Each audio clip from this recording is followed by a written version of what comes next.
Halo, selamat siang bosku. Semoga bosku dalam keadaan sehat, sukacita, damai sejahtera ya bosku ya. Hari ini saya baru selesai sidang, semua berjalan dengan baik. Semoga kita juga setiap apapun pekerjaan kita, semua berjalan dengan baik ya bosku ya. Oke, hari ini saya mau memberikan sedikit pandangan hukum bosku, agar kita bisa lebih berhati-hati bertindak, agar kita lebih hati-hati melakukan sesuatu, tidak semena-mena, agar kita bisa terhindar juga dari tuntutan hukum bosku ya. Karena apa yang mau kita bahas ini adalah tentang pengancaman bosku ya. Pengancaman ini sepertinya kita tengok simple pengancaman, merasa kita tidak apa-apa. Tapi jangan salah bosku, ancaman ini bisa berbuah hasil yang tidak baik kepada kita.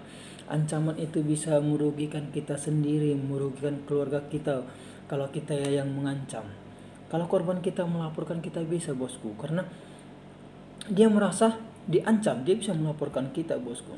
Jadi ya, sebelum mengancam seseorang itu ya pikirkan baik-baik, resikonya dipikirkan. Jangan karena kita emosi atau demi kepentingan kita, atau kita sok gagah, seenak-enaknya kita mengancam seseorang itu.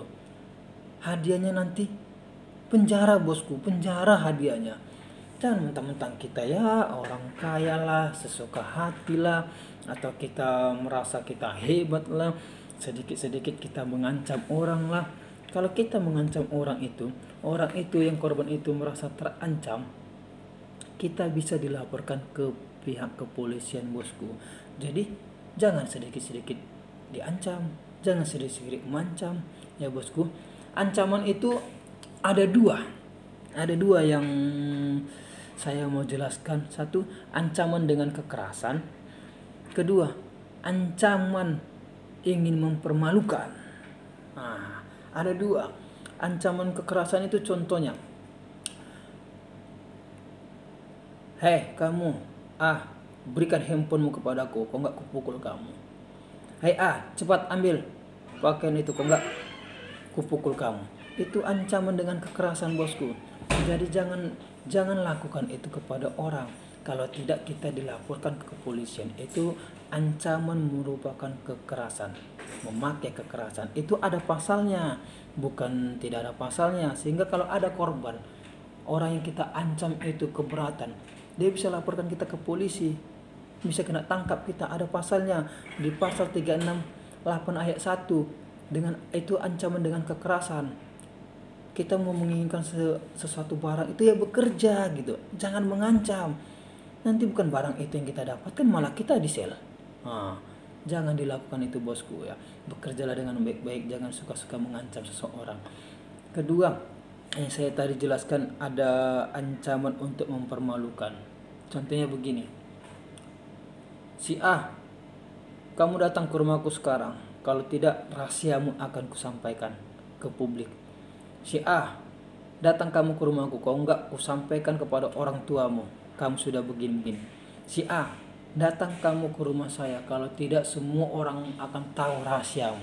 Itu juga ancaman. Apa yang kita lakukan juga ancaman.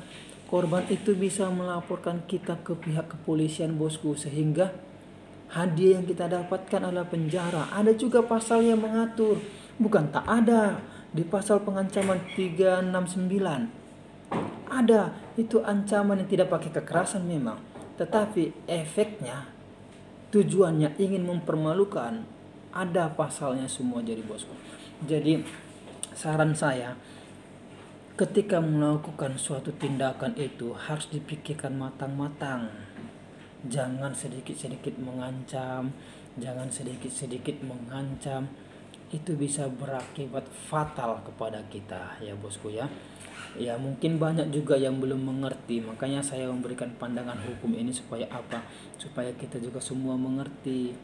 Jangan sedikit-sedikit mengancam, membuat bukan kita saja yang rugi, tetapi keluarga kita juga rugi akibat perbuatan kita. Memang mungkin kita enggak itu ancaman biasa aja, tak ada bermaksud lain-lain. niat kita mengancam sudah kita sampaikan, itu ada buktinya, itu bisa dilaporkan ke pihak kepolisian.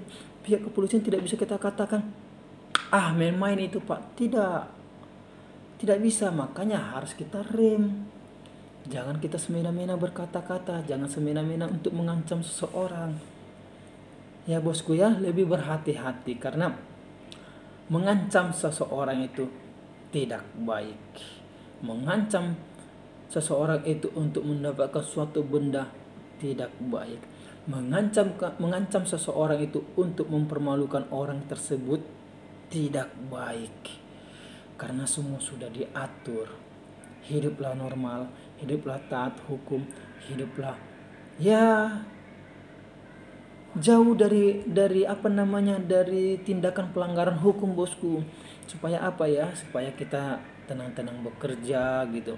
Pimpinan tidak boleh asal mengancam bawahannya tidak boleh mengancam pimpinannya. Sesama teman jangan saling mengancam, karena hasilnya negatif. Tidak ada pengancaman yang hasilnya positif. Tidak ada pengancaman yang main-main di hadapan hukum. Pengancaman tetaplah pengancaman. Jika ada yang mengancam, maka korbannya bisa melaporkan ke pihak kepolisian. Tetap sukacita, taat hukum, jangan melanggar hukum. Oke, sukses untuk kita.